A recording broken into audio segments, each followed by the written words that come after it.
Hi, I'm Michelle Fitzgerald with Senzar Learning Center, and today I want to talk with you a little bit about belief codes. So what are belief codes?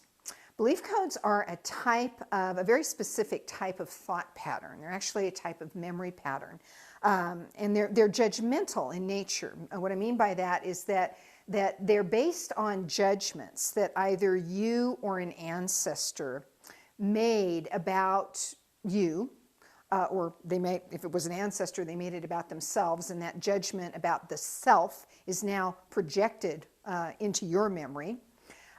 Judgments about the way life works or the way life is supposed to work, based on past experiences, our perspective or our perception of how things turn out in life. If you are A, B, C, or how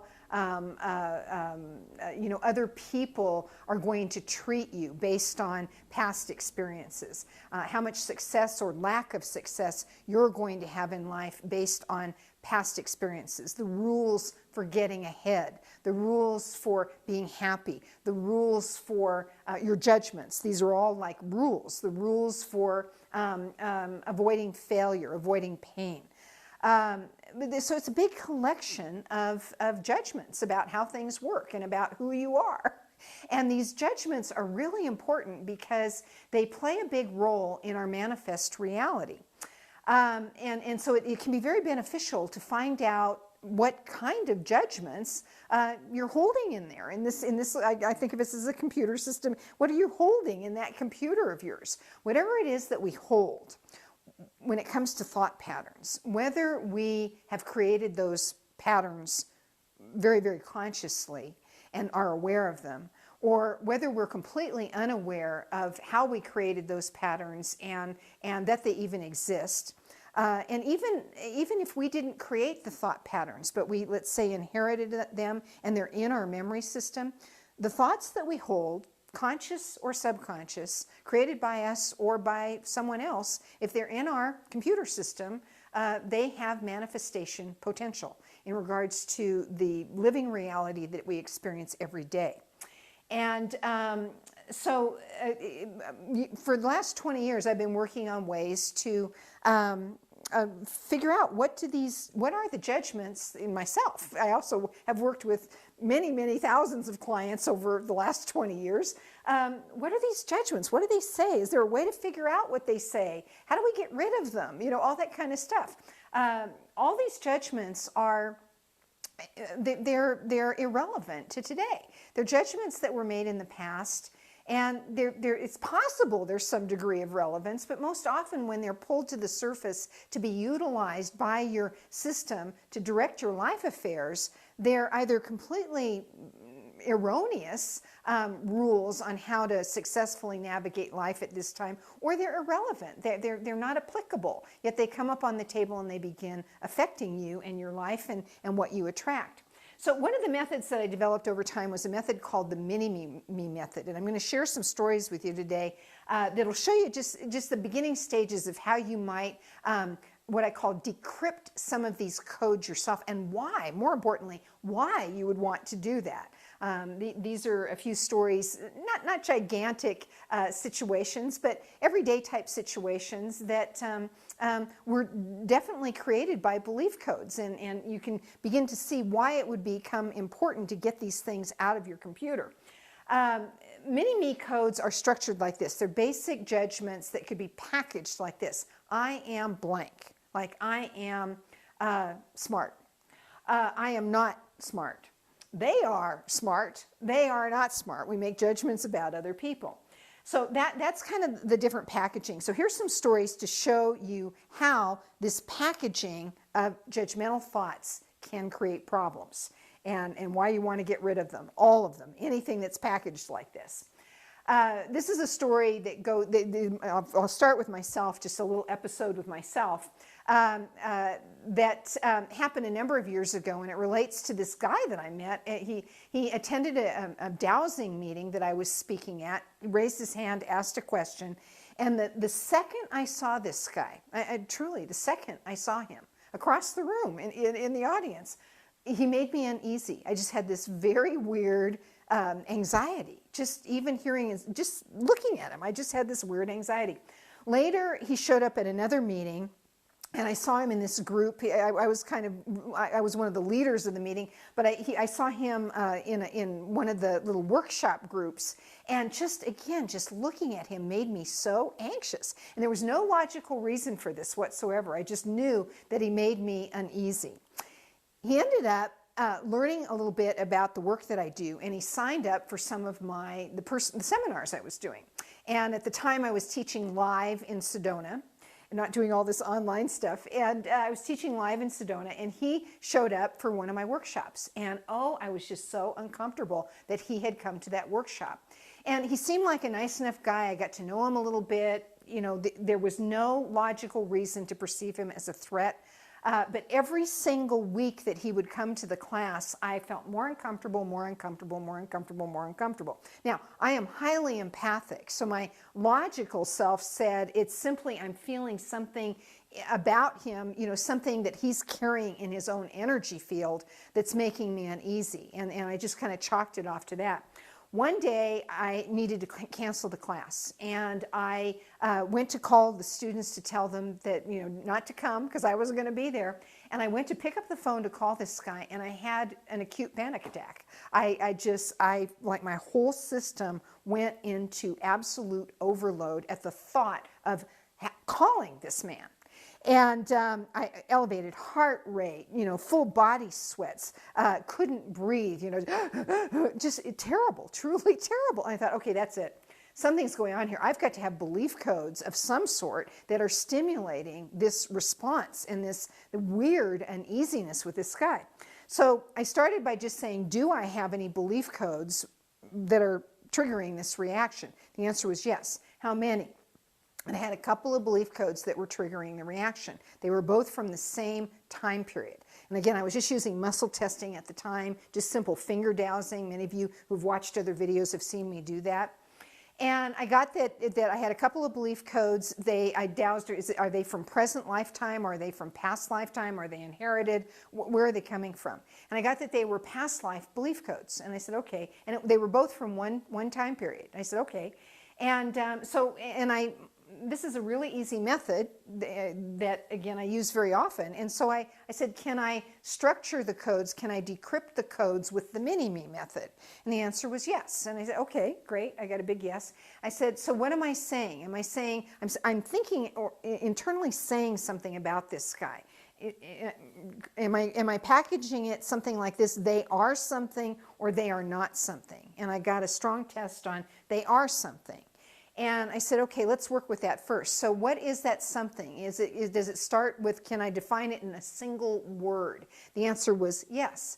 And so what's the word? Does it start with an A? Does it start with a B? Is it a word that I'm familiar with today? Yes. Again, this was my dowsing process, and I got the word started with a C. So I just went up the alphabet, muscle testing. Is it an A? No. Is it a B? No. Is it a C? Yes. Okay, so show me the word. I call this the show me technique. It's an intuitive guessing technique. It's a clairvoyant technique. And I just said, show me the word. And instantly across my psychic screen, I saw the word comet, C-O-M-E-T. And I said, comet? I'm saying the guy is a comet? And the answer was yes. I said, okay, so why would I have problems with a comet? Am I saying, what's my relationship to the comet? Do I have another code that's going, I am or I am not? And I dowsed that I had a code that was going, I am something. What am I? And I did the same guessing and intuitive scan process, and I got, I am a planet.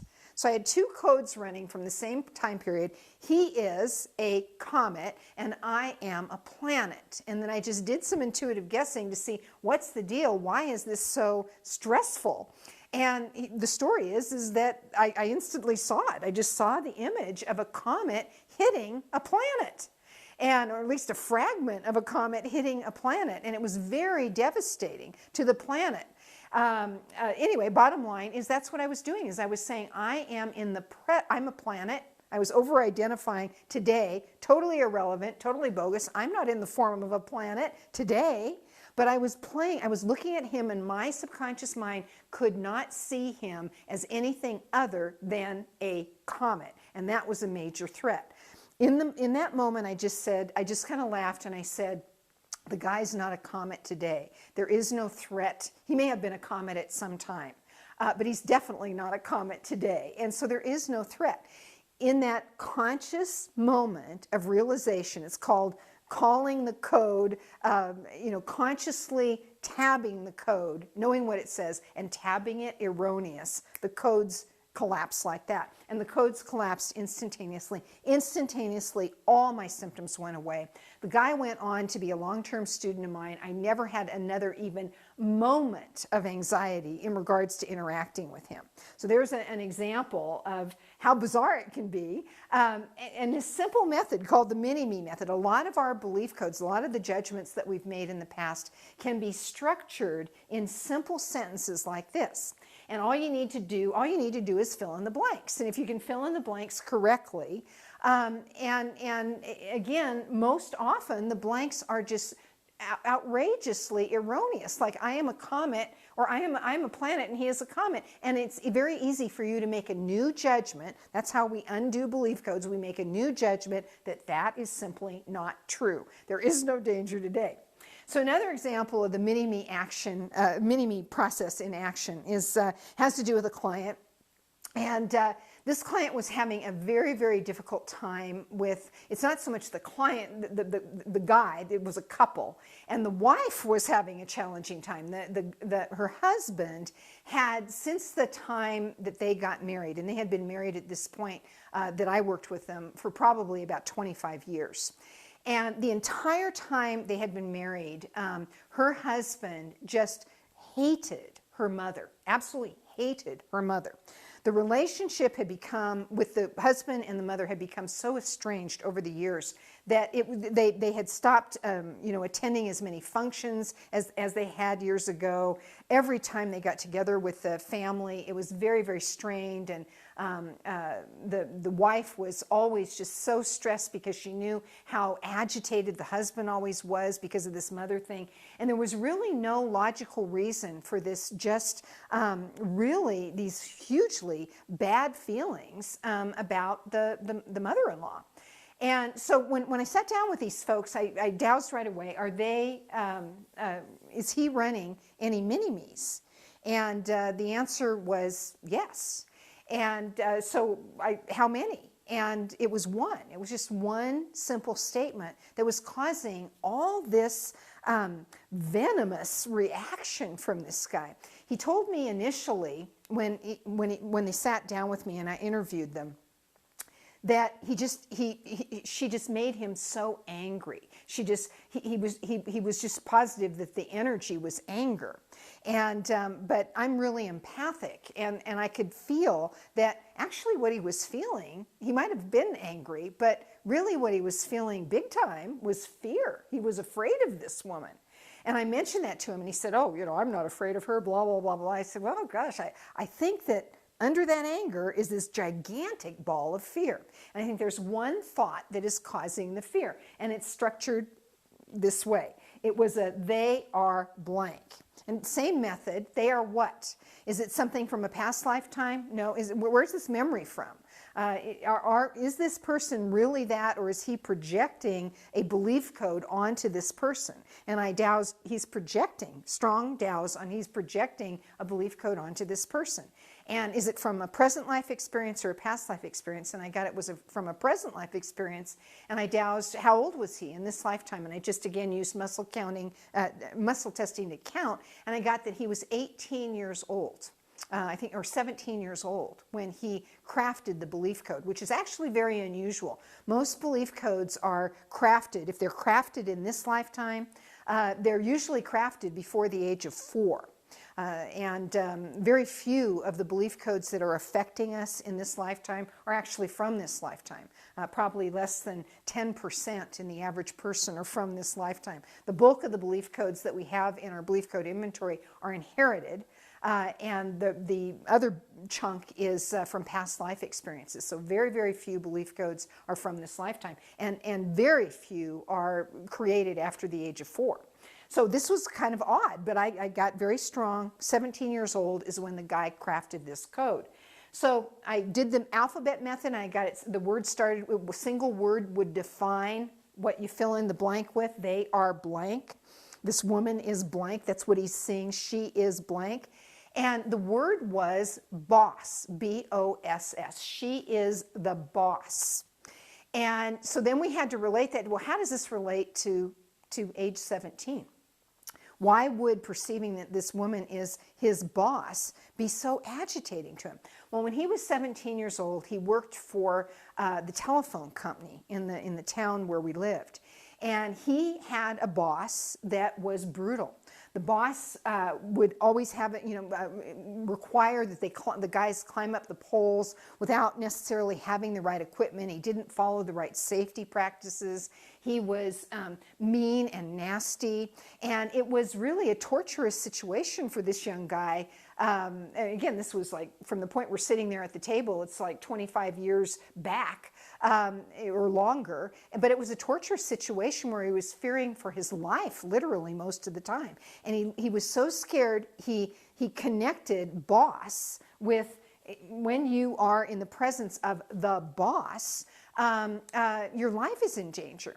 Now, this woman, his wife's mother, was very, very, very domineering and kind of masculine-looking woman. And when they had started dating,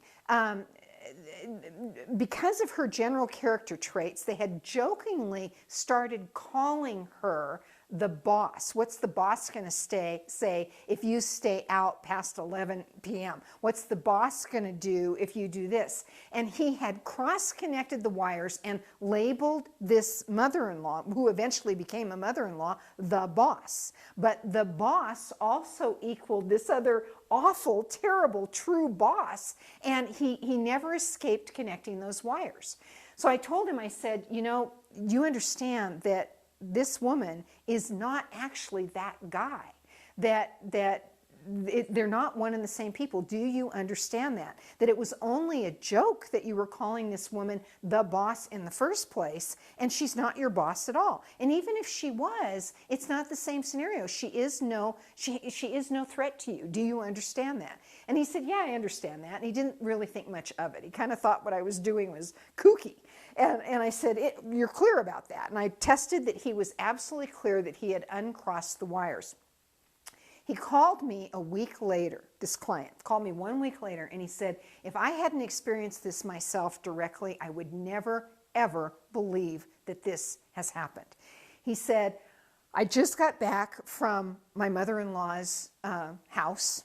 After having fixed her lunch and having a delightful afternoon with her, since that thing that we did where we uncrossed those wires and got rid of that equation, she is the boss, I am not agitated in the slightest bit by her. And I may be imagining things, but I think her behavior has even changed. The way she's interacting with me is different, or at least it seems to be different. But bottom line, I have absolutely zero negative emotional reaction in the presence of this woman. It's like a miracle. And it's not a miracle. It's simply the dumping of a negative thought, a mini-me, a negative mini-me.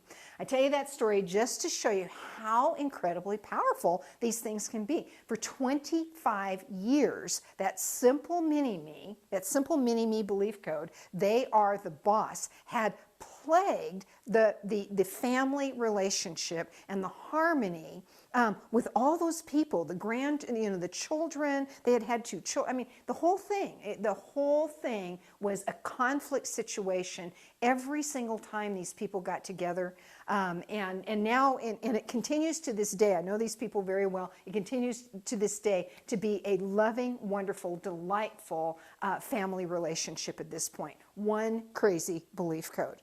So third story is kind of interesting, and then we'll sum it up. This has to do with a client that I just recently worked with. She was having some problems with her the electromagnetic field of her heart. You've probably watched some of my other videos on that. And the last time I did a session with this woman, she had a really robust electromagnetic field. This time I did the session and the field had collapsed to 5% of the optimal function of the field. And if you watch my videos on this subject, you know that that's just, that's like a red flag. That opens you up to all kinds of invasions from other people's energy, makes you more susceptible to picking up things like germs and bacteria. It totally crashes your manifestation ability. You really, I call it absolute danger, danger, danger if you get down to that level of integrity with the electromagnetic field of your heart, and she had done that.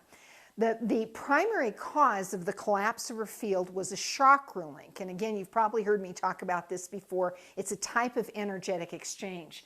I think I've got a couple of programs on YouTube. One is called something about energy vampires, and I can't remember the other one. But anyway, scan through my YouTube videos and you'll see I've got some videos about human energy exchanges.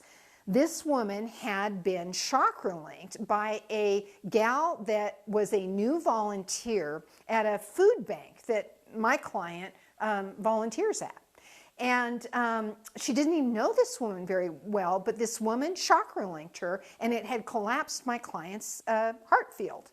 And so I dowsed how many belief codes? Belief codes are always the facilitators of chakra links. No one can, we can't pick up energy from, negative energy from another person or get into psychic entanglements unless we hold something in ourselves that basically opens the doors for that. So the best medicine is not trying to find 8 million ways to shield yourself. The best medicine is to figure out what do you have in yourself that has opened the gateways in the first place and get rid of that. That's the ultimate if you can figure out how to do it. So that's how I try to do it when I encounter that with a client. She had, I dowsed, does she have any belief codes that are facilitating this? Yes. How many? 1. And okay, can it be structured like as a mini-me? The answer was yes, long, strong douse. And what's the mini-me? It was a they are statement again. They are blank. And the starting letter was a single word, starting letter was an E. And what she was saying about the woman who chakra linked her was she was perceiving that the woman was an elephant. An elephant, the kind with the trunk, a big elephant. I asked her, I said, is the woman heavy?